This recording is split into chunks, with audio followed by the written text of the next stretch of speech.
Hello, my name is Verity, and I woke up in a hospital bed with burns on my arms and my stepfather crying at my side, saying my mother was gone.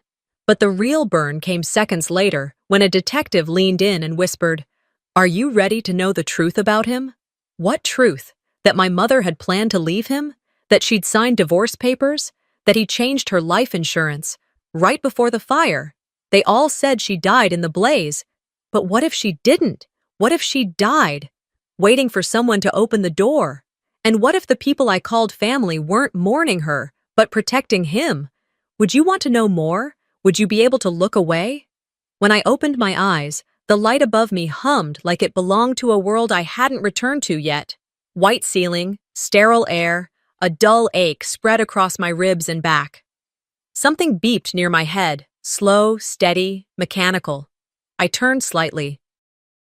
Tubes were in my arms, my lips dry under the weight of an oxygen mask. It wasn't a dream. I was alive. But the house, our house, it wasn't. My brain fought to arrange the pieces. Smoke, screaming, heat pressing down like it had claws. Then, nothing. A void. And now, this bed.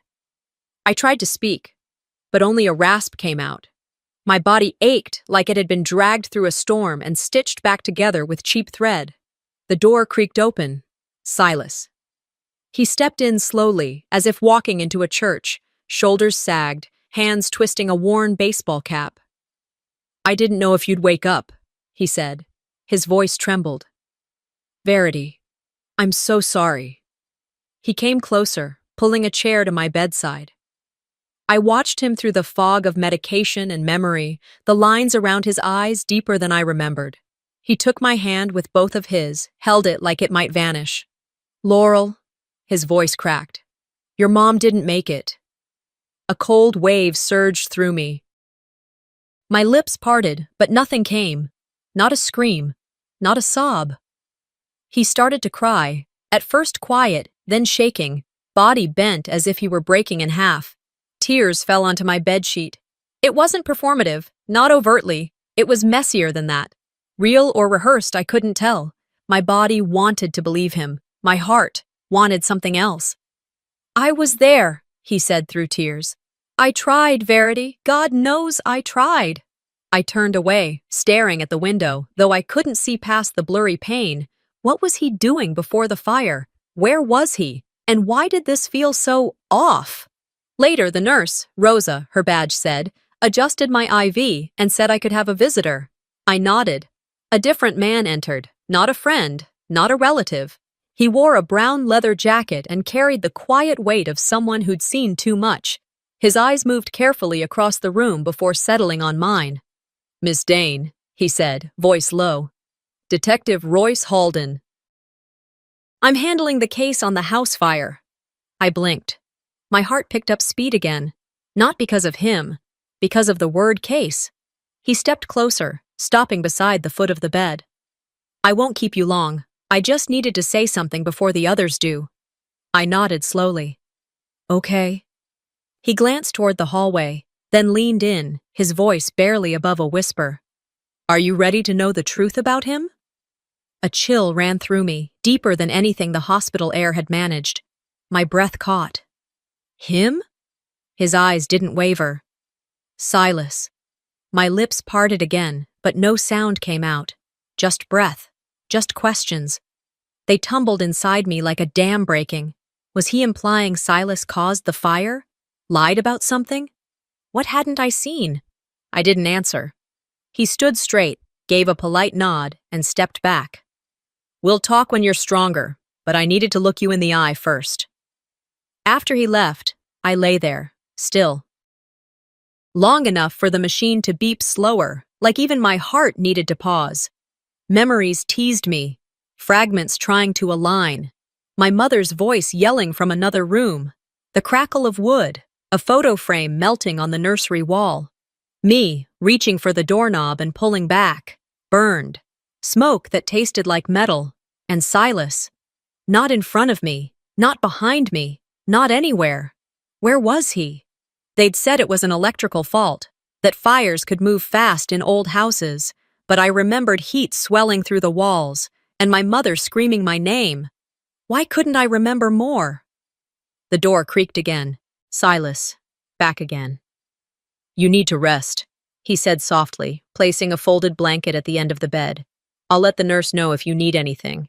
I nodded, pretending to relax. Don't worry about anything right now, honey, he added. Everything's being handled.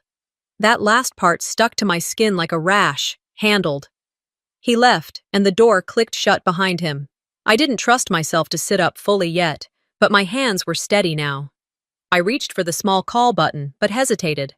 What would I even say? Instead, I watched the window as dusk settled outside. Laurel was gone. Silas was grieving, so they said. Detective Halden wanted me to know the truth, but I had a feeling I'd have to dig it out myself, and I would. Not because I wanted revenge, but because something was wrong. And I wasn't the kind of woman who sat quietly while someone rewrote my life for me. I turned my face toward the window again. The city lights blurred like distant promises. Yes, I whispered to the glass, to the dark, to no one. I want to know everything. The hallway outside my hospital room buzzed with movement. Nurses exchanging notes, carts squeaking on polished floors, the hum of fluorescent lights casting shadows longer than they should have been. But inside my room, everything stood still. I hadn't moved since whispering those words to the glass the night before. I want to know everything. The weight of them settled in my chest like stone. Detective Halden returned the next morning, just after breakfast was cleared from my tray. I hadn't eaten much. Couldn't. My stomach had been caught in a knot ever since Silas's tear-soaked visit. Halden knocked once, then stepped inside without waiting. He didn't smile, didn't soften his tone. I have something to show you, he said, pulling a plastic evidence sleeve from the folder he carried. He placed it gently on my lap. Inside was a photo. It was my mother's watch. I recognized it instantly. Narrow gold band, a chipped face she refused to replace. It still works, she'd always say, but this one had stopped. The hands were frozen at 3:17 a.m. The report says your mother died at approximately 2:40, Halden said, but this was recovered from her wrist by the coroner. Intact, the glass didn't even crack. I blinked at the image. My throat tightened. Accidents don't stop time after someone's declared dead, he continued, which means either the timeline is wrong or someone wanted it to look a certain way. The way he said someone sent a cold ripple through my body. I'll leave this with you, he added, sliding the folder onto the bedside table. We're not officially saying anything yet, but you need to see where things don't line up. He turned to leave, then paused. He's coming by again today, isn't he? Silas? I asked, voice barely above a whisper. Halden nodded once. Just keep your eyes open. He was right. And I hated how much sense it made. By the time Silas returned that afternoon, I had stared at that photo so long I could have drawn the watch from memory. He walked in holding a folded quilt in one arm and a cup of herbal tea in the other. Thought you might want something more comforting than hospital sheets, he said, unfolding the quilt and laying it at the end of the bed. This was Laurel's favorite. She always said it smelled like home. He sat down in the same chair as before, rubbing his hands together like he was cold. The room was warm. I keep thinking about that night, he said, voice soft, controlled. If I'd just come back downstairs sooner, maybe I could have. He trailed off. I didn't interrupt. I let the silence stretch. People fill silence when they're nervous. Silas didn't. He just watched me like he was waiting for something. Finally, I asked, "Were you with her when she passed?" He shifted, barely. "No," he said slowly. I was talking to the EMTs, trying to make sure they knew where everyone was. It all happened so fast. Too fast. Too convenient. Too carefully worded. I gave a slow nod, then looked toward the clock on the wall. The second hand ticked steadily forward, unlike the one in the photo. He changed the subject quickly, asked how the nurses were treating me, if I needed him to bring anything from home. I smiled just enough to keep him from asking questions. He left 20 minutes later, promising to return tomorrow. As soon as the door clicked shut, I exhaled, deep, controlled. Then Rosa came in. The nurse was younger than most of the others, probably just out of training, but her voice was calm, certain. "Can I ask you something?" she said, glancing over her shoulder before stepping closer. "A couple days ago, did you have family try to visit?" I blinked. "Besides Silas?" She hesitated, then nodded. "There was a woman, older. Looked like she could have been your aunt or something, said she was your grandmother." My heart thudded. "Maribel. She was here for hours," Rosa said, "but someone revoked her visitor clearance.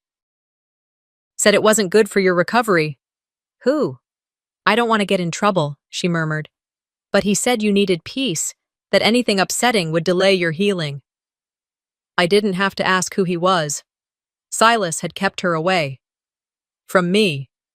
From whatever Laurel might have left behind. My body went still.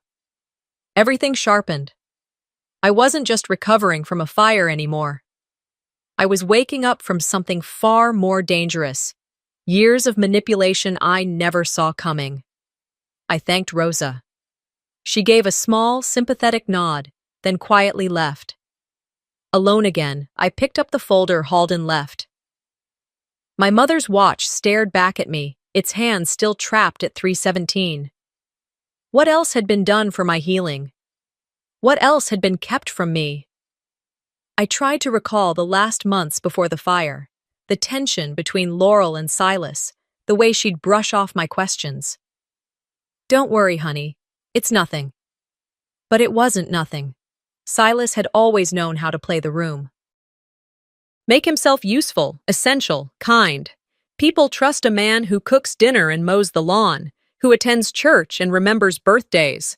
But Silas also never let my mother speak for herself.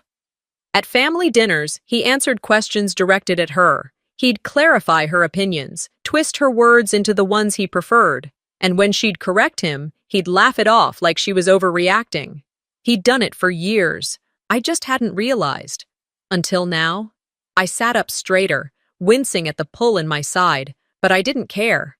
I reached for the hospital notepad beside my bed and began to write. Dates, names, phrases he'd used, moments that hadn't added up before but made awful sense now. I wasn't ready to accuse anyone yet, but I could track the gaps. I could build a map. They had erased one visitor.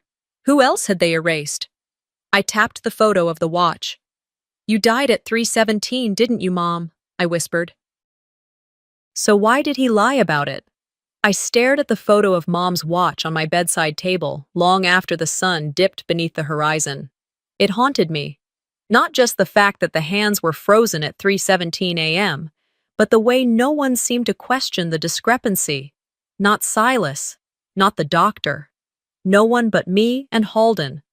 It was like everyone had quietly agreed not to touch the cracks in the story. The nurse came in one last time to check my vitals, then dimmed the lights. I lay back, my body sore, but my thoughts sharper than they'd been since I woke up. I didn't know where this was going, but something inside me had shifted.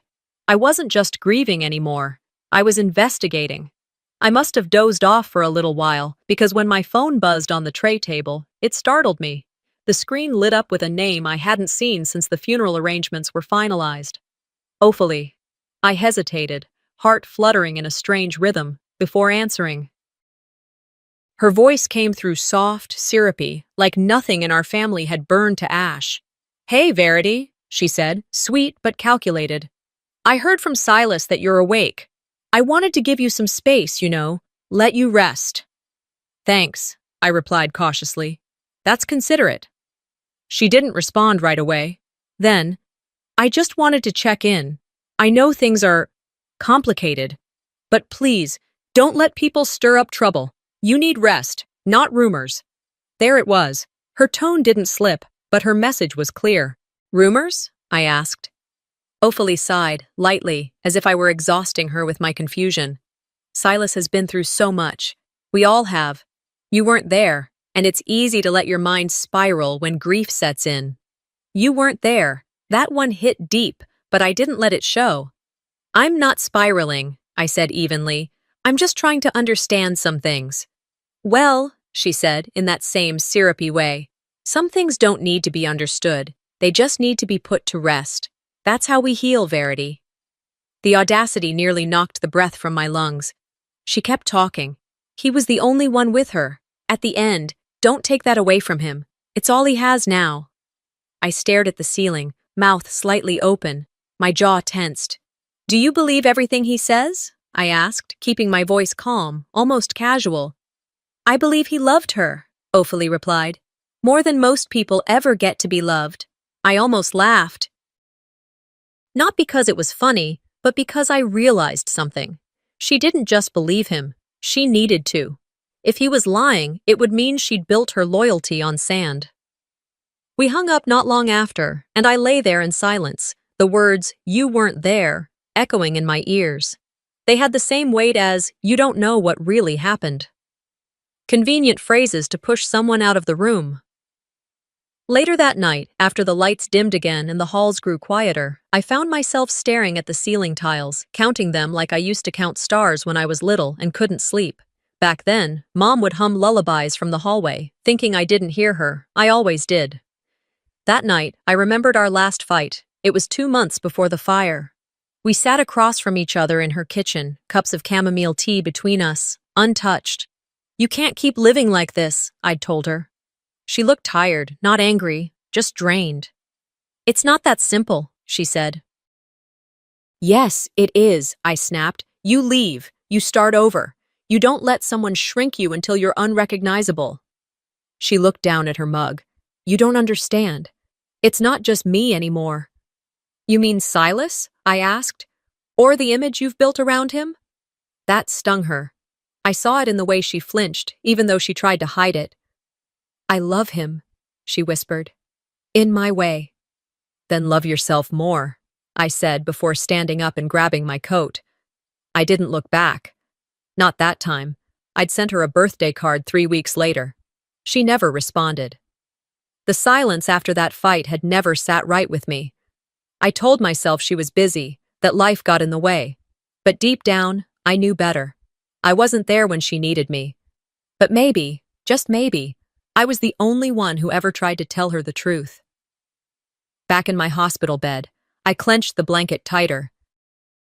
I wondered if Ophelie had ever had a conversation like that with Mom, or if she'd just smiled and nodded, pretending everything was fine. Some families run on denial, like it's gasoline. In the morning, I was discharged. Silas offered to pick me up, but I declined. A nurse helped me into a cab, and by noon, I was sitting in my apartment again for the first time in over a week. The place was just as I'd left it, quiet, organized, untouched. But I was different. I moved slowly, stiff from the fire in the hospital, but I made it to my desk. I opened my notebook and wrote 2 headings across the top of the first page: his story and what I know. Under his story, I started listing everything Silas had said. She was already gone when he found her. The fire started in the kitchen. There was nothing more he could do. Then I made a list of what I know. Her watch stopped at 3:17. Rosa said someone blocked Maribel from visiting. Halden doesn't trust him either. I didn't need to yell. I didn't need to make a scene. Not yet. But I wasn't going to sit in the dark either. They wanted me to be quiet. That wasn't going to happen. Later that evening, I tried to video call Ophelie again. She answered on the second ring, her face perfectly made up, background blurred. Hey, she said, with a smile too bright. I studied her features, the way her eyes didn't quite meet mine on the screen. We talked for a few minutes, surface-level stuff. She asked about the hospital food. I asked how work was, but I could feel the tension in every syllable. Did you know Mom was thinking of leaving him? I asked, casually. The screen froze for half a second, then caught up. Ophelie blinked. No, she said, voice tighter than before. She never said anything like that to me. But something shifted. Her smile flickered. Her eyes darted to the side, like someone had just walked past her off camera. I caught it. I paused the call on my end, staring at her frozen face. Even her face was lying. But not for long. The call had ended, but my thoughts hadn't. I sat there in silence, the apartment too still, too clean, like it was holding its breath. Ophelie's frozen expression lingered on my phone screen. Her eyes hadn't met mine once during the conversation. People don't look away when they're telling the truth. I closed the laptop, stood, and stretched. My body still ached in odd places, a reminder that no matter how sharp my mind was becoming, my physical self was still healing. I moved slowly to the kitchen, filled a glass with water, and stared out the window as the day transitioned into evening. The world outside looked normal. I was the one out of sync. Then came the knock. It wasn't loud. 2 soft raps, deliberate and short. I wiped my hands on a dish towel and opened the door to find no one. I blinked, stepped out to check the hallway, and found only an envelope lying on the welcome mat. No postage, no writing, just plain brown with a slight bulge. I picked it up, padded, heavier than a regular letter. Back inside, I laid it flat on my desk, took a deep breath, and peeled it open. Inside was a photo and a small USB drive. The photo came first. A grainy still from a security camera. The timestamp in the lower corner read 1:45 a.m. The image showed a man I knew too well, Silas, walking across the downstairs hallway of our home. He had something crumpled in his hand, paper, maybe a letter. His posture wasn't panicked. If anything, it was too calm. He paused by the stairwell, looked over his shoulder, and then tossed the paper down into the shadows below. My hands began to tremble. I set the photo down and reached for the USB, plugging it into my laptop. The video file loaded quickly. No password, no label, just one clip. I watched in absolute silence. Silas moved slowly through the frame, glanced toward the stairwell, then hesitated. It was that pause, brief, calculated, almost theatrical, that chilled me. He looked right at the camera, then turned, dropped the paper, and walked away. I didn't realize I was holding my breath until the screen went black. That footage hadn't been in the police file. My pulse kicked hard in my throat. I reached for my phone and called Halden. He picked up on the 3rd ring. "Verity?" he said, voice rough like he'd just come off another call. "I got something," I said. "You need to see it." "Tell me." I explained quickly, concisely. The envelope. The photo. The USB. His silence on the other end wasn't surprised. It was heavy. "That's the raw file," he said. "We were told that camera was disabled. Supposedly it shorted during the fire." I sat up straighter. "They lied to you." "Yeah," he said flatly. "They did. Don't confront him yet. Not until I can validate the footage and match the timestamp." "I'm not confronting," I replied. "I'm compiling." We ended the call, and I sat there, staring at the paused video frame. Silas's face wasn't clear in the image, but his posture was. His entire demeanor radiated someone cleaning up, not someone grieving. The envelope hadn't come with a note, which meant someone out there wanted me to see this, but not to know who they were. A neighbor? A friend of Mom's? Maybe even someone inside the system who'd had enough. I replayed the clip again and again, watching for anything new. Then I noticed something strange about the paper he dropped. A glint of gold on one edge. Just a sliver, but enough. I shut the laptop and went to my closet.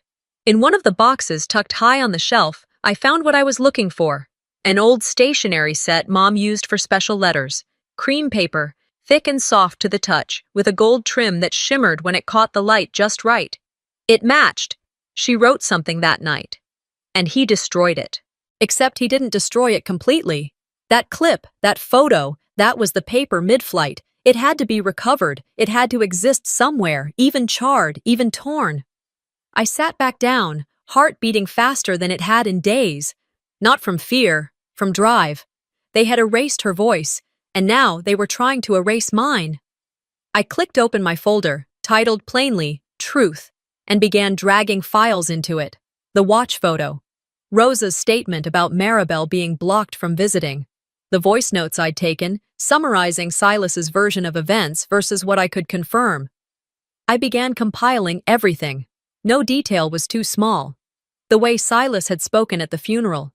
How quickly he arranged the cremation. The fact that no one had seen the contents of the bedroom after the fire. Every lie was a thread. I was pulling them, one by one, and the fabric was starting to rip. I saved copies to a cloud drive. Another copy to an external hard drive I'd hidden in my closet months ago, back when I thought being careful was just paranoia. Turns out, it was preparation. Grief used to paralyze me. Now it fueled me. I opened a new document and started typing notes about Silas's behavior the week before the fire. His moods, his meetings, his excuses. Mom had seemed withdrawn, yes, but also like she was preparing for something. Maybe she had been. The way she spoke on the phone days before, calm, but measured. "I'll be okay, Verity," she'd said. "Just, if something happens, you know where the old files are." At the time, I thought she meant old tax returns. Now I wondered if she'd been telling me something else entirely. I closed my eyes, sat back, and let the pieces sit in my mind. Silas was careful, always was, but even careful men leave footprints, especially when they start to panic. When I finally shut the laptop, the apartment was bathed in moonlight. I hadn't noticed the transition from dusk to night. Time had folded around me. I looked once more at the still image from the video. Silas, mid-step, mid-lie. "I don't need to catch him red-handed," I whispered. "He's already bleeding truth." The room was quiet again, but the silence no longer felt empty. It was full, crackling with intent, loaded with everything I had uncovered so far. My laptop was still open on the table, the folder marked Truth growing heavier with each passing day. Every file, every note, every photo, pieces of a story someone had worked hard to bury. I had just begun to stand and stretch, intending to make tea, when another knock sounded at the door. A single, steady rhythm. Not Silas. His knock was always softer, more hesitant now. This one was deliberate. I opened the door to find Maribel. My grandmother looked smaller than I remembered, but her eyes were steady, her mouth tight. She didn't say hello. She simply held out a folder wrapped in aging twine, the edges frayed like something passed between generations. Without waiting for an invitation, she stepped inside. "Your mother gave me this," she said, voice raspy but firm. "Told me to keep it safe. Said if anything happened to her, you should be the one to read it." My throat tightened as I took it. The weight of it wasn't just physical, it was something else, something final. I nodded and gestured toward the kitchen. We moved slowly, as if any sudden movement might rip a hole in the moment. I set the folder down on the counter, untied the string, and opened it. Inside were a few documents, some handwritten pages, and a notarized form. I scanned the top sheet and froze. It was a completed divorce petition, dated 3 weeks before the fire. My heart pounded as I read the lines. Laurel Dane requesting legal separation from Silas Grenville. Reason listed, irreconcilable differences. She'd included her own statements, personal and sharp. In the margins, her handwriting in red ink curled around the edges like warnings. "He'll try to stop this. Keep it hidden." The last page stopped me cold. It wasn't official, just a note in the same ink. "I want the house. Let him keep his lies." Tears welled up before I could stop them. Not because I was sad, because I was furious. She had made a plan. She had taken a step. And someone had made sure that step was her last. Across the counter, Maribel stayed silent. She didn't have to say anything. She already knew. "How long did you know she was leaving him?" I asked, my voice hoarse. "She told me after your last visit," she replied. "She said you were the only one who had the guts to say it out loud. She didn't want to worry you, thought she'd handle it quietly." I swallowed hard. "She was going to wait until after your birthday," Maribel added. "Said she didn't want to ruin that day for you. Said once you were settled again, she'd file." My birthday had been the day after the fire. I didn't speak. I couldn't. "She even wrote a letter," Maribel continued. "A goodbye of sorts. She said she'd leave it out, in case things went wrong." That letter. The paper Silas had tossed in the footage. I'd seen that crumpled edge. I knew that handwriting. "He needed her gone before she could act," I said quietly. Maribel didn't respond. I gathered the documents and walked them into my bedroom, laying them out beside my laptop. Then I returned to the kitchen, poured 2 cups of tea, handed one to her. "She almost made it out," I said after a while. "She almost did it." "Yes," Maribel replied. "But someone made sure she didn't." The sun had dipped low by then, casting gold through the windows, turning the room a soft amber. I looked around and realized just how much my apartment felt like hers. Plants near the sink, books in uneven piles, candles not meant to be lit, just placed. After Maribel left, I stared at the folder again. It was worn, but it had made it, just like Mom had hoped. I sat down, took a deep breath, and opened a fresh page in my notebook. I didn't call Ophelie. I thought about it, sure. I thought about showing her the documents, the signatures, the notes, but I already knew how that would go. She probably wrote that in a moment of anger. We don't know if she really meant to file. This doesn't prove anything. They didn't want the truth. They wanted quiet. Instead, I began writing my own list. Not just of what Silas had said, but what I could prove he had done. Paper trails, insurance dates, timeline inconsistencies. My pen moved fast, my mind sharper than it had been in years. I didn't care if it took days, weeks. I would line everything up, neatly, clearly, undeniably. I opened the folder and slipped the divorce petition into my file labeled Truth. My fingers lingered on the corner before I whispered, more to myself than to anyone else. "You tried to leave, Mom. You almost made it. I won't let him bury that, too." I sat there for a long time after Maribel left, the folder still open in front of me, its contents spread across the table like puzzle pieces from a life someone had tried to burn.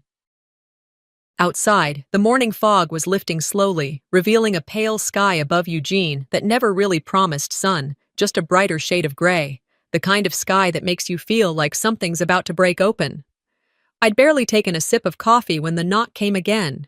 This time, softer. A rhythm I knew too well. Silas. I stood still in the middle of my kitchen, staring at the door, letting the silence stretch longer than was polite. Then I opened it. He stood there holding a brown paper bag and a coffee cup, all charm and ease. "Bagels and coffee," he said, lifting the bag like an offering. "Thought you might not feel up to cooking." He didn't wait for me to invite him in. He just stepped across the threshold like he still belonged in my life.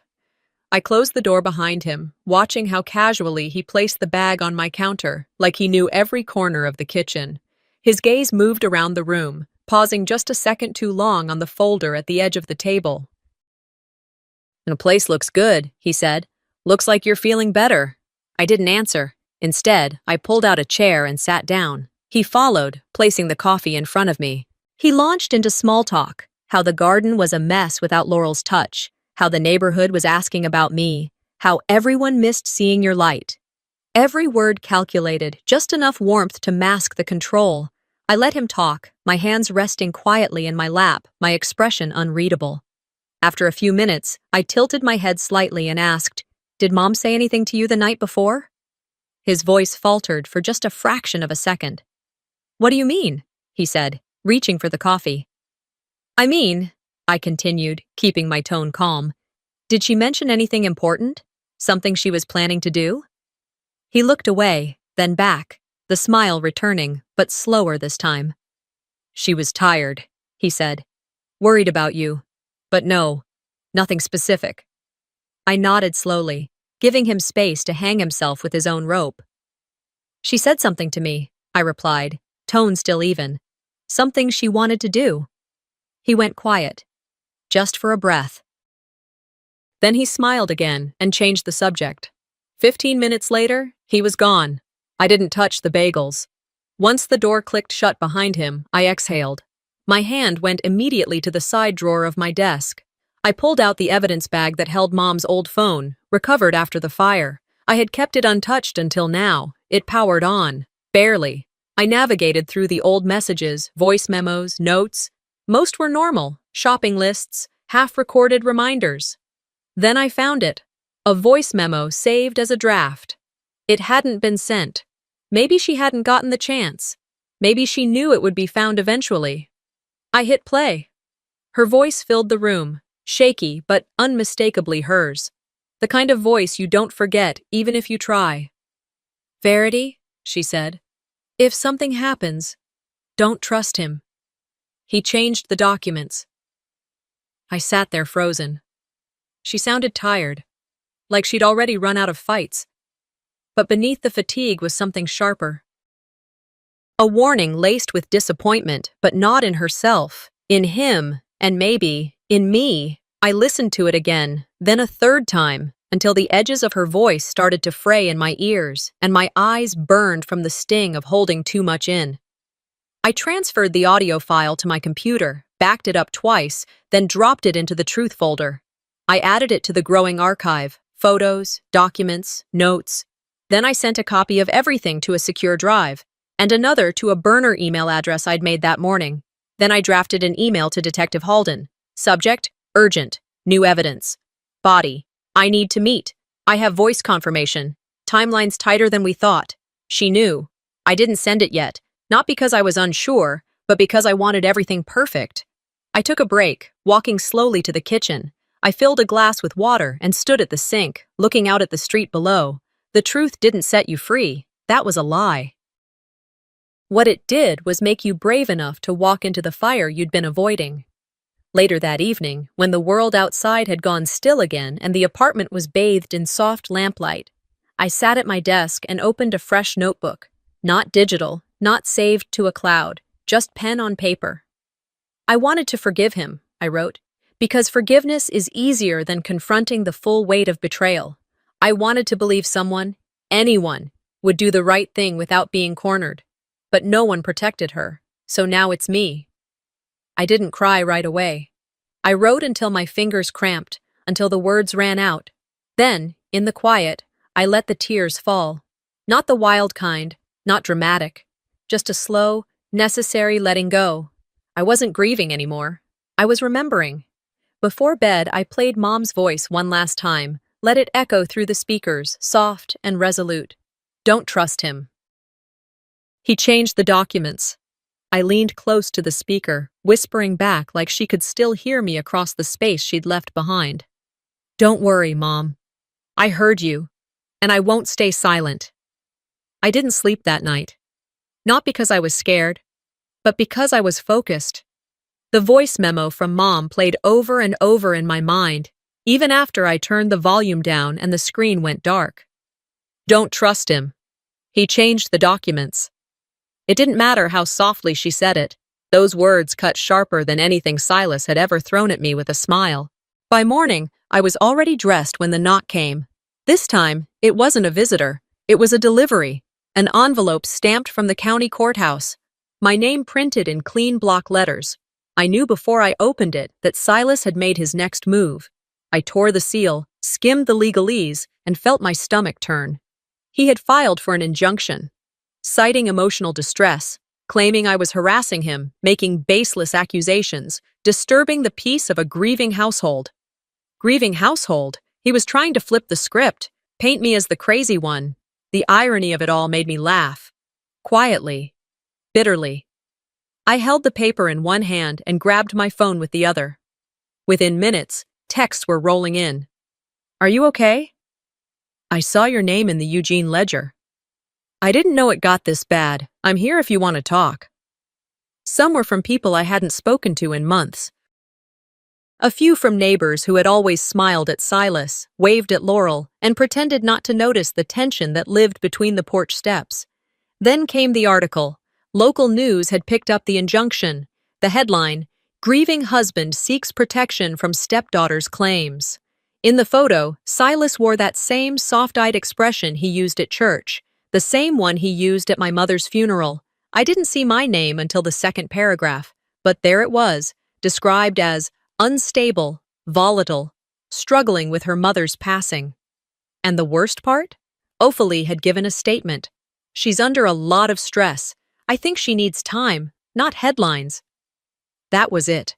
No denial, no defense, just a gentle push toward the door. Harlan. He didn't speak to the media. He just posted a cryptic message on social media. Blood doesn't make a family. Loyalty does. I didn't reply. Instead, I waited. At noon, Royce Halden knocked on my door, holding a manila folder. "I figured you'd want to see this in person," he said, stepping into the living room. He opened the folder and slid out 2 sheets of paper. "This wasn't supposed to be public record yet," he said, "but it was leaked." He pointed to the header. "A life insurance policy, Laurel Dane, updated 3 weeks before the fire. Beneficiary, Silas Grenville." "You think he found out she was leaving him?" I asked. "I think he didn't want to lose control," Royce answered. "And now that you're getting closer to the truth, he's trying to paint you as a threat." I nodded slowly, the fury settling deeper. "You can't file something like this and still pretend to be innocent," I muttered. "He's counting on you reacting emotionally," Royce warned. "Don't give him what he wants." I waited until Royce left before I pulled out Mom's second phone, the one Maribel had kept in her dresser drawer, wrapped in scarves, like it was sacred. I charged it, opened the voice messages. One file, unsent. Labeled for Verity. I hit play. Her voice was softer this time. Tired. She knew she was running out of time. "Don't trust the file he shows. The real ones are hidden at my mother's." I sat there, breath caught in my throat. She had hidden copies. Not at the house, at Maribel's. Within the hour, I called her. "Grandma," I said, trying to keep my voice calm. "Mom said she left something with you. Something important. She called it the real ones." Maribel didn't ask questions. She just said, "I'll bring them over." By dusk, I had the files in hand, documents that showed the original insurance policy. Her name, her intent, her signature, next to dates that proved Silas changed everything. He wasn't just lying. He was erasing her. I sat with that thought for a long time, heart pounding. Then I opened my laptop, found the clip of her voice, trimmed it down, added subtitles. "Don't trust him." That's all I needed. I posted it to my social media with a simple caption, "There's more, and I'm not scared anymore." Within minutes, it was shared, dozens of comments, some asking questions, others thanking me. Many were shocked, some even apologetic. Then came the private messages, one from a former neighbor, another from a church friend of Laurel's, then an old co-worker of Silas's, all saying versions of the same thing. I always thought something was off.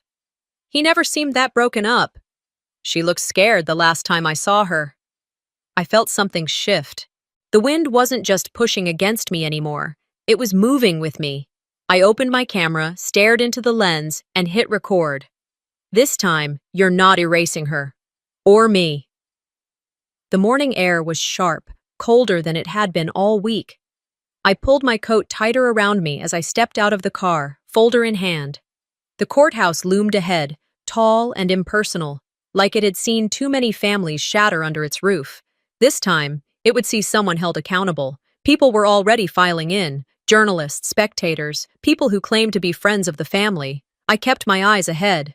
My heels echoed through the hall as I walked past the check-in, through the metal detector, into the chamber that would hold every lie Silas had ever told, and finally, its unraveling. When I entered the courtroom, whispers rippled through the gallery. Some people looked away, others stared too long. None of it mattered. I took my seat next to my attorney and placed the folder on the desk in front of me. Inside, Mom's voice recording, the notarized divorce petition, the insurance policy files, and the still frame of the crumpled letter. Silas sat across from me, a picture of grief and dignity. His gray suit was pressed, his wedding band still on. He offered no glance in my direction. Ophalie was beside him, her expression unreadable. Harlan leaned back in his chair, arms folded, not looking at anyone. He always had a way of pretending he wasn't part of things, even when he was deep in them. The judge entered. We stood, sat, and the session began. Silas's attorney rose first. His voice was smooth, practiced, the tone of a man who dealt in stories more than facts. "Your Honor, my client has endured unbearable loss," he began. "He lost his wife of over 20 years and now faces cruel, baseless attacks from the very person he tried to protect, Mrs. Verity Dane, the stepdaughter, has been spreading unfounded allegations, attempting to destroy the reputation of a man still mourning." I clenched my jaw, staring straight ahead. Silas took the stand. He leaned forward, hands clasped tightly like a man ready to open his heart. "I loved Laurel," he said, voice shaking just enough. "She was everything to me. I've done nothing but try to preserve her memory." He turned slightly toward the judge. "I didn't expect Verity to spiral like this. Grief does strange things. She's confused, angry. But these accusations, they're dangerous, and they're hurting the people who are still trying to heal." There it was again, confused, unstable, fragile. The judge nodded solemnly, even leaned in a little. For a second, I felt the weight of the courtroom shift toward him, just like he wanted. Then my attorney stood, calm, steady. "Ms. Dane," she said, "please approach the stand." I rose, folder in hand, and crossed the room. I could feel Silas watching me now, not with sympathy, with calculation. My lawyer opened with the basics: my name, my relationship to Laurel, the timeline of events. Then she asked the one question that changed the entire atmosphere of the room. "Do you have any evidence to support your claims?" I opened the folder. "The day before the fire," I began, voice clear. "My mother recorded a message. She didn't send it, but it's real." I handed the flash drive to the bailiff. It was played over the speakers, her voice filling the room. "If anything happens," Laurel said, "don't let him twist it." A gasp, then silence. I continued, pulling out the divorce petition. She was planning to leave him. It's notarized, dated. She even wrote a note in the margin: "He'll try to stop this." I handed it to the judge. He took it slowly, brows furrowed. Then came the final piece. Royce Halden stepped forward. "I was the investigating officer on the fire," he stated. He pulled out another file. This footage was retrieved from a home security camera. It shows Mr. Grenville walking past the laundry room. That room was locked. Inside, Mrs. Dane was alive. The medical examiner confirmed she died of smoke inhalation hours after the fire started. The judge turned sharply to Silas. "Why didn't you call 911?" he asked. Silas didn't answer. His mouth opened slightly, then closed again. My heart beat hard against my chest. Ophelie stood. Silently, she walked out of the room without looking back. Harlan looked down, jaw tight, but said nothing. Silas finally spoke, voice low. "She was leaving me. She made me nothing." I leaned forward, just enough for only him to hear. "And now you are." The judge ordered a recess. Silas's attorney didn't object. He looked defeated. The gallery buzzed with murmurs. I didn't care. Outside, the cold hit harder than it had that morning. But this time, it felt clean. I pulled my coat tighter and whispered, more to myself than anyone else. "You died locked in, Mom, but I set you free." The gravel crunched beneath my boots as I stepped off the path. The wind had softened since morning, carrying with it the scent of earth, pine, and something faintly floral. The cemetery stretched in quiet symmetry around me, headstones casting long, stoic shadows in the Sunday light. I held a single white rose, simple, clean, just like she would have wanted. Laurel Dane, mother, teacher, fighter, was buried beneath a stone that hadn't yet been updated with truth. It still read wife, no mention of the woman who had tried to break free, the woman who had left behind warnings for a daughter no one listened to. I crouched beside her grave and laid the rose down. "I didn't save you," I whispered, "but I made sure they saw you." The breeze picked up slightly, brushing hair from my face like a hand I used to know. I closed my eyes and let the silence hold me, not with weight, but with presence. Footsteps approached softly behind me. I didn't turn right away. "I thought you might be here," Ophelie said. Her voice didn't sound like it used to. Gone was the polished, practiced rhythm. What remained was raw, uncertain. I rose slowly, facing her. She wasn't wearing makeup. Her eyes were puffy, like she hadn't slept for days. Her coat hung off her shoulders, too large or maybe just heavy with everything we hadn't said. She reached into her pocket and held out a folded card. I recognized the floral border before I even touched it. "She wrote you this," she said quietly. I took it without speaking. Our hands touched for a moment, Fingertips only. She didn't stay. She stepped back and sat down on the bench beneath the old cedar tree behind us. I followed with my eyes but didn't ask her to go or stay. I opened the card. For my Verity, my fiercest truth. I'm proud of you always, even if I don't say it. Love, Mom. The ink was smudged slightly, like her hand might have trembled while writing it. Or maybe it had gotten wet. Either way, it didn't matter. It was the first time I had allowed myself to cry since the verdict. Not for justice, not for Silas. But for this moment, this piece of her that had waited quietly to be found. I folded the card gently and placed it in my coat pocket.